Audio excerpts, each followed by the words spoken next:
Hello and welcome to the show. Now, a couple of weeks ago we did a relay race on Forza 6. It was actually very good fun. And in that video I saw in the comment section a fantastic idea for a slight kind of variation on the rules set, the way that this one was going to work.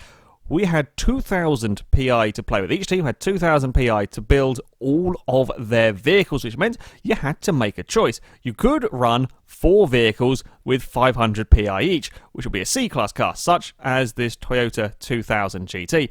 Now, that would mean that you would have relatively consistent times across all the different stints in your race. Or you could be crazy. You could spend a huge amount of your PI, 1,000 PI for example, on a car like a Formula 1 car. Yes, you would have one incredibly fast vehicle, but the trade-off would be you'd have to have some much slower vehicles. You know, we're talking E-Class vehicles, because you had to make the numbers still all add up to 2,000. So it was an fascinating prospect, you know, how to pick your vehicles, and there were different strategies going on. Orange team had gone for a Formula 1 car to finish, as had green team, although they'd gone for the much more modern Formula 1 team. White and blue team had opted to go for much more middle of the road tactics, with mostly C and B class vehicles. Of course, they had to kind of have some lower PI cars, sort of not full C-Class vehicles, so they were on B-Class and so on. So yeah, they had a bit of a mix and match in terms of vehicles. Now, we had opted to send out our E-Class car first, the Fiesta, and naturally it was going to drop back from white and blue team. They had much faster vehicles. We were hoping that, you know, the Fiesta could make good time, and actually made a decent sized gap to the Porsche. That too was an E-Class car. The white and blue team, well, if they really wanted to stand a chance of beating our Formula 1 cars, they would of course have to have an absolutely humongous lead as they come on to the final leg. And certainly in this opening race they weren't really helping themselves too much as they started racing one another. And that is as good fun as it is, and as much as it makes for an exciting video, the problem is that as soon as you start battling with one another, you're slowing yourself down. Now, of course, they're not worrying about, you know, like the Fiesta, for example, catching them and so on. That's not the problem. But they are losing time that they could have been using to make a larger gap for their vehicles when it came to the end of the race. Both of them running a little bit wide at the hairpin. In this particular battle, I think these two cars were relatively similar in PI. The Nissan, though, was that a little bit quicker down the straights, and, you know, here at Yas Marina you've got some really rather large, sizable straights, but the Mazda was better through the turns, and the final part of the lap does really rather tighten up as we slow down for the next big stop. And of course, they were pulling a large gap back to the two E-Class vehicles. Fiesta had got quite a nice healthy margin over the Porsche, which was a good news for us. Now it was coming into the kind of the strongest section of the lap for the Mazda, thinking about having a look around the outside. Quickly changes his mind. Probably a good decision with that one. The Silvia in the end just pushes his car a little too hard, gets some oversteer, runs wide. Well, it does try to go for the cutback on the MX-5. He will get stuck out wide as they go underneath the hotel. Almost made it work in the Nissan, just couldn't quite do it. Both of them across the curb. The curbs are scary at Yas Marina. The curbs are really quite vicious, so you've got to be careful.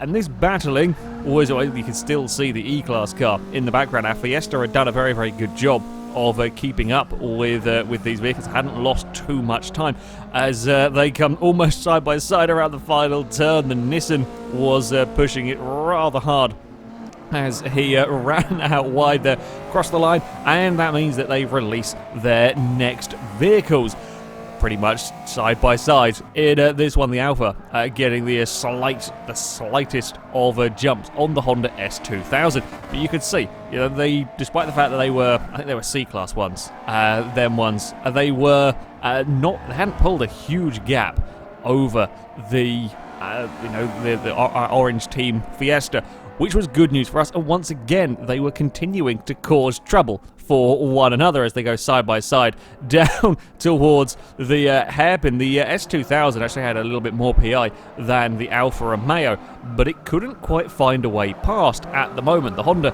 great through the corners, however, the Alfa did have some very, very good straight line speed, so could hold on. And as we come down this long straight, the Alfa would pull just about ahead of the Honda, and this was hurting them. You know, if you get stuck in battles with each other, that is going to cost you when you're also racing the vehicles further back. And now we, both Orange team and Green team, we were running very, very similar strategies.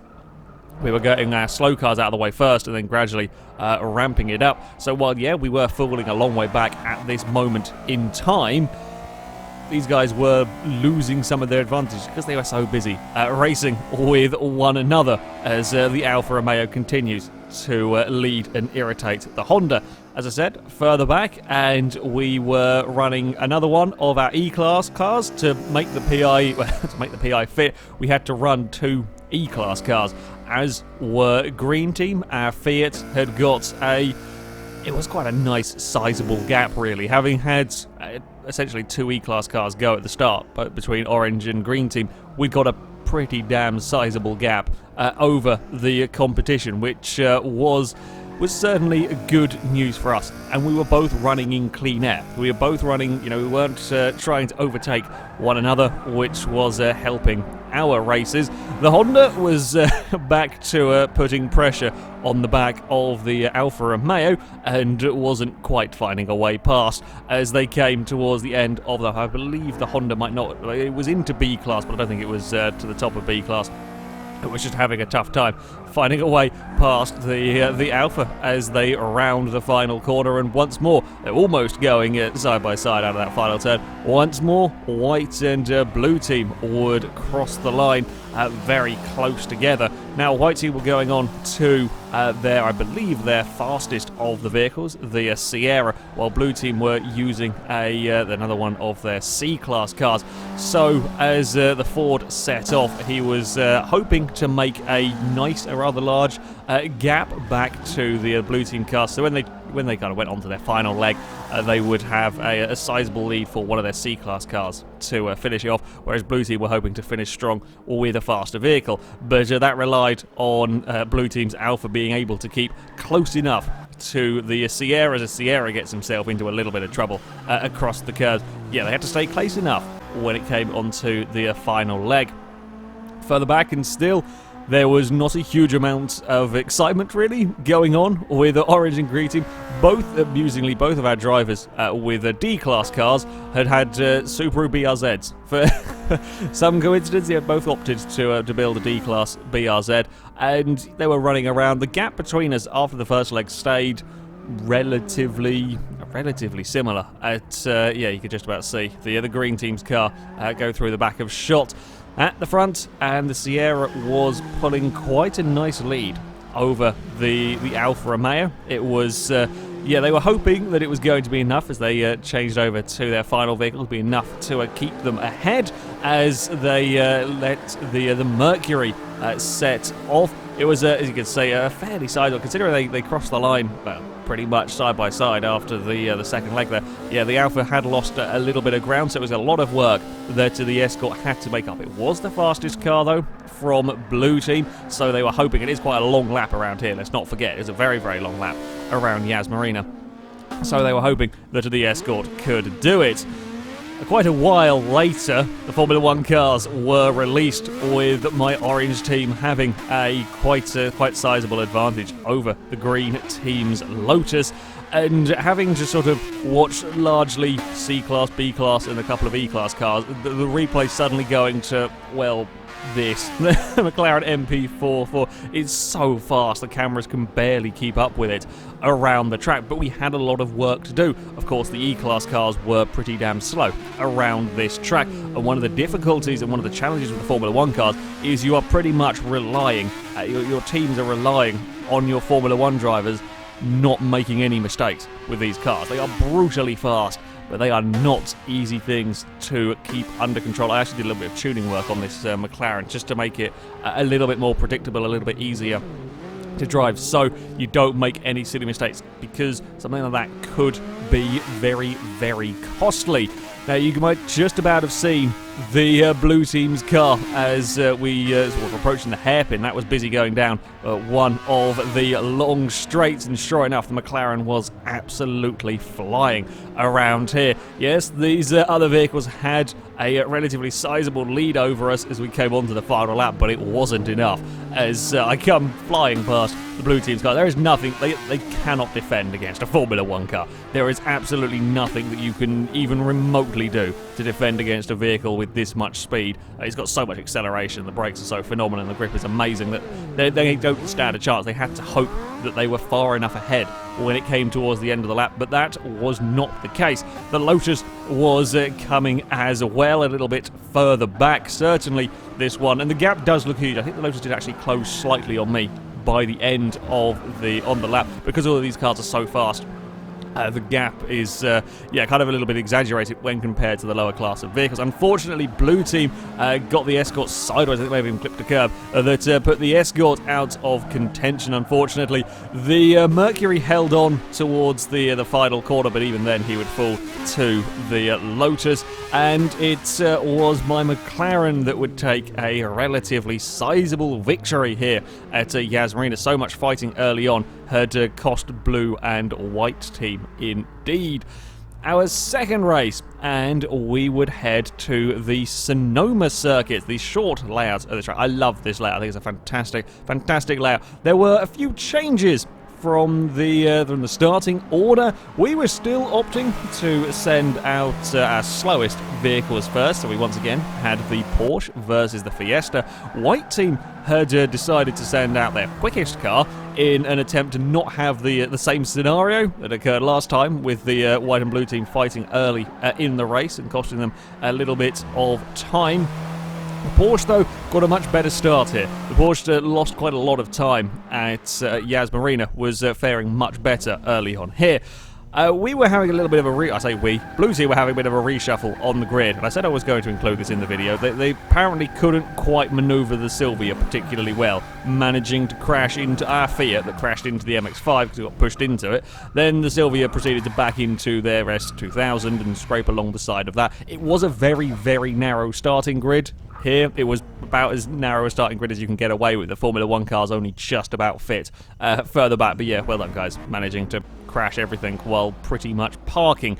So, as we came on to the second leg, white team had a fairly hefty lead as they went on to release their next vehicle. Of course, gap's much smaller around here. It is a shorter track. Yeah, white team had the lead. We were sticking with our order, sending out our two E-Class cars first. Green team had sent their D-Class vehicle out next, hoping to clear our Fiat. They wanted to have a they really wanted to be closer when it came to the final leg.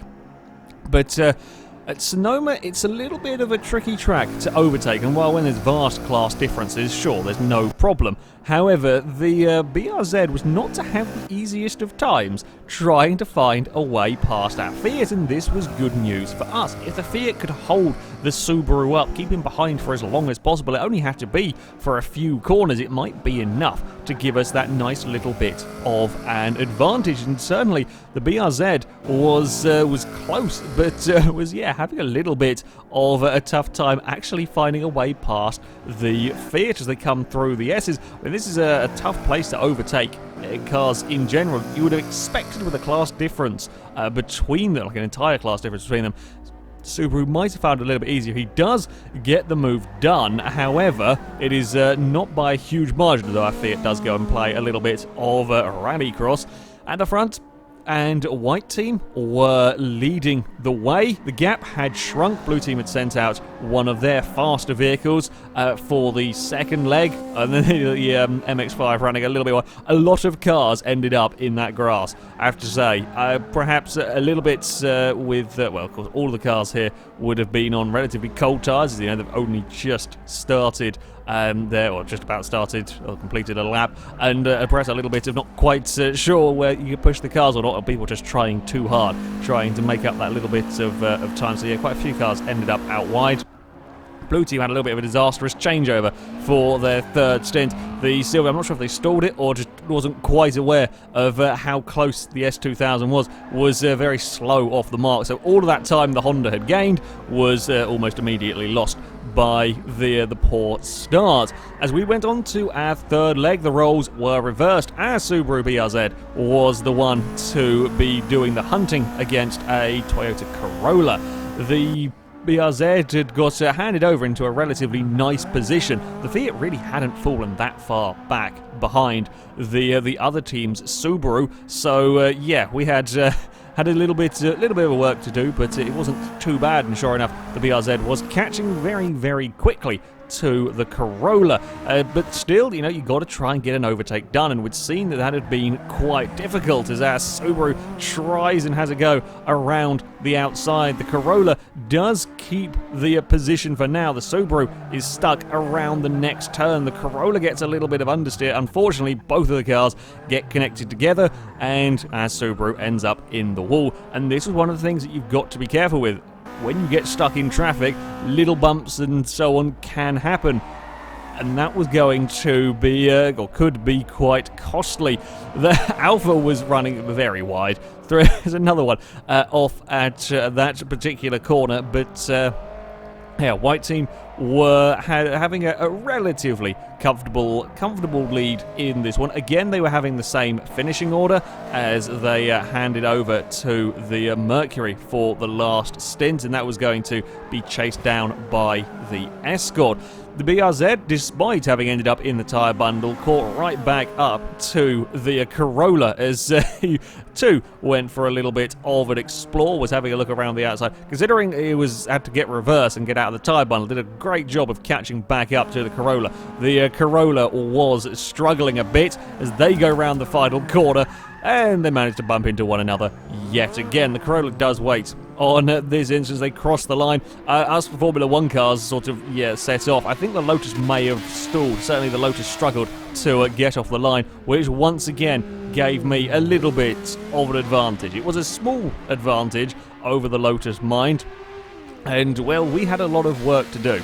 As, Stint 3 did not go particularly well for either of our teams. That meant the other vehicles had quite a lead. Yes, we had Formula 1 cars that were chasing them down, but it was a really rather sizable lead, and it was to be too much for us. White Team were to take victory in this second race. The Blue Team's Escort could do nothing about catching them. The Formula 1 cars were coming fast towards the end, and it was the battle between the pair of us as the Lotus has a big dive up the inside into the final corner. I give him space, hold it around the outside, and that Lotus just spins its wheels up too easily out of the final corner. I would fend him off and take third place for Orange, but we couldn't catch the Escort in second either, and that is the downside with doing things the way that we were in these races. If something happened that compromised us, you were putting a lot of focus on those one vehicles.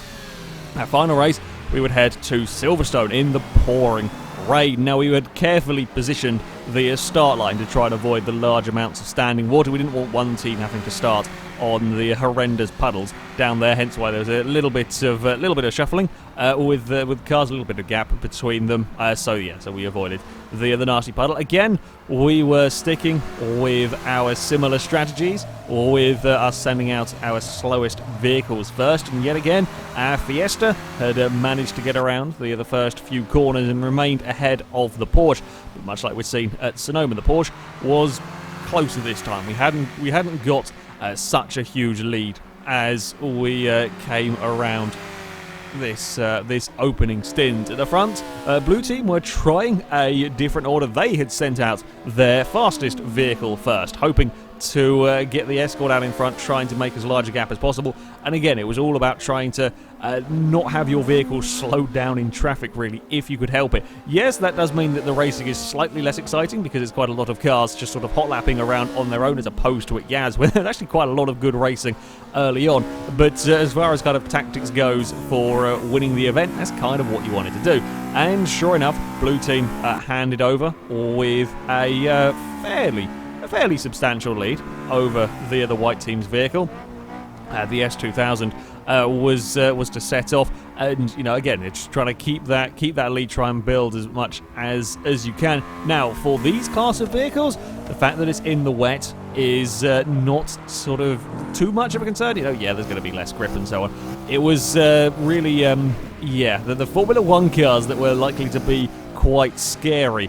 The orders, sorry, for Orange and Green Team were the same as we had gone for at Sonoma. As we handed over, we set the Fiat out second for us. Green Team were sending the Subaru out. Our Fiesta had made a little bit of a gap to the Green Team's Porsche. It was enough for the Fiat to hold its position for a couple of corners. The thing is, at a track like this, there is very little that the tiny Fiat could do to defend. At Sonoma, with the nature of the circuit, with so much in the way of kind of medium-speed corners, not a huge amount of braking, but equally not a huge amount of long straights, the BRZ did get stuck up behind the Fiat for a little while, but around here, that was never really likely to happen. As soon as we came to even a relatively short straight, the Subaru would find a way past. In this case, the Fiat has nothing that it can do. Further up towards the front, and White Team were sending their MX-5 out next. They were sticking with use their faster vehicles first. I believe the Blue Team had the slightly higher class B class vehicles. However, that also meant they had the lower class C class vehicles, whereas White Team had kind of mid-ish B class vehicles, but that meant they had higher C class cars as well. So Blue Team were busy off making a rather large lead, but when they got handed over to their two C-class cars, they were the slower vehicles, so they had to try and hand over with as bigger a lead as possible. And the S2000 had given the Silvia a relatively sizable lead in this one, but it was all going to be a question of whether it would be enough. As you can just about see, the background, White Team's Alfa Romeo was off giving chase. Now, as we came to send out our D-Class car, Green Team were struggling. I think the Corolla was struggling a bit with grip out here at Silverstone, and Green Team hadn't made a big enough lead when they hadn't made as much of an advantage with their D-Class vehicle. So, yeah, we managed to get past them. That's about halfway through the lap, which is pretty damn good going at the front, and the Silvia was holding on to the lead, but it was well, sliding a little bit through these final corners, and White Team's Alfa Romeo had caught very, very quickly towards the end of the lap. So once again, they were going to cross the line in relative close proximity, which was going to likely be trouble for Blue Team, as the Mercury Cougar was giving chase to the Alpha 75, and the Mercury certainly had the performance advantage. Not a massive performance advantage, but certainly noticeable as we run down towards the next corner. Mercury having a look at going around the outside. Couldn't quite manage it at that turn, but like I said earlier, with kind of the length of straights that you had available around here, it's very difficult to defend against a significantly higher class car. As soon as we got to the straight, the Mercury would be able to outdrag the Alfa. The Alfa was a little bit better through the corners and a little bit more controllable through the turns, but it just didn't quite have the performance to match the Mercury. Yeah, the opening laps hadn't quite got Blue Team far enough ahead, and then it was the turn of the Formula 1 cars to give chase. While Blue Team hadn't got enough of a lead to fend off the White Team's Mercury, the big question was, had they got enough of the lead to fend off these Formula 1 cars? Because these were going to be a hell of a lot more tricky to drive now that we were in the wet.